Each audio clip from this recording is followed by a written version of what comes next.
Big homes, spacious yards, a sense of security for those who live in Bloomfield Hills. I went to high school at Andover in Bloomfield Hills. I was actually a very good teenager. Lee is 31 now, sharing what happened to her when she was 23 years old. Not ready yet to share her image as this now local mother is still rebuilding her life. I just kind of always struggled with anxiety. She remembers when she first tried Xanax in college. Eventually, I went from Xanax to Oxycontin, and then Oxycontin became very expensive very quickly. So I switched to heroin. Heroin was my drug of choice for a very long time. Her parents put her in rehab. She was in and out a few times. When I was in treatment, I latched on to another girl there who, just kind of was on the same boat as me, didn't really want to be there.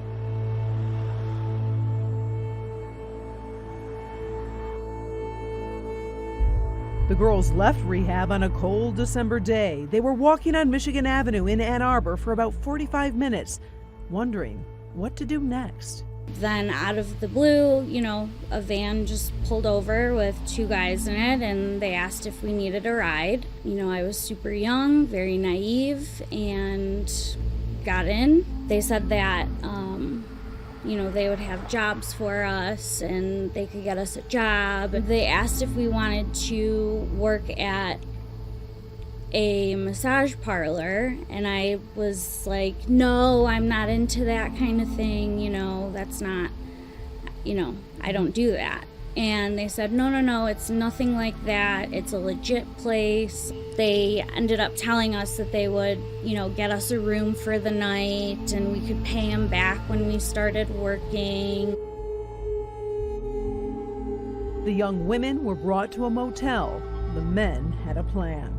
We got back to the hotel and they got us drugs and liquor and, marijuana, heroin, whatever we wanted. I literally was so intoxicated. I don't even remember anything from that night, really. I guess they got us very high, and they were taking pictures of us and posting ads on Backpage. And in a matter of hours, people started knocking on the door.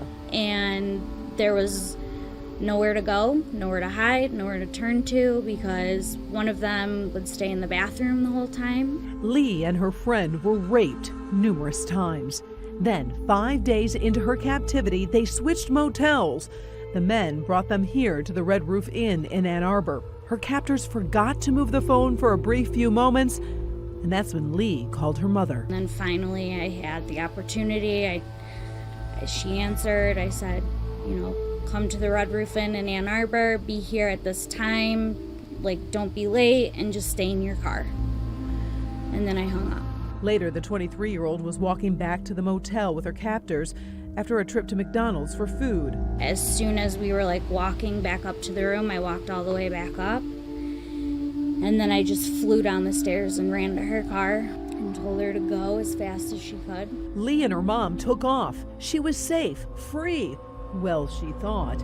Lee called police. They arrived to the motel where the men were arrested, and later, so were Lee and her friend, charged with prostitution. I served jail time. I was on probation.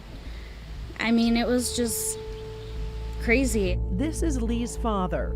Just really, blew me away as well, with disrespect from the police that she got. The blame that she was the problem. It should have been stated as fact. This was human trafficking and not anything else. Lee's life was a mess. She couldn't get a job with a prostitution record and had mounting legal bills.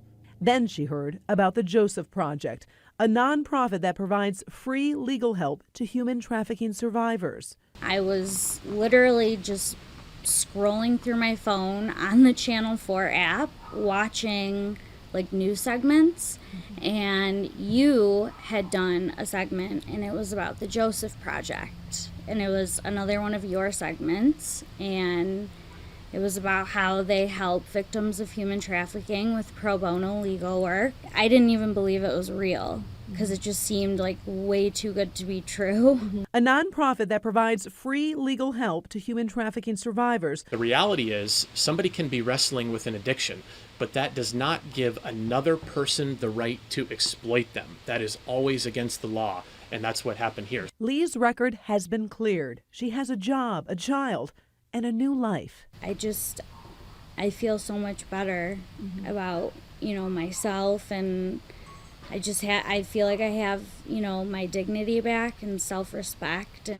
I posted more information on the Joseph Project on the Defender page of our website. They are in a fundraising drive right now if you'd like to help their mission. I'm Karen Drew, Local 4 Defenders.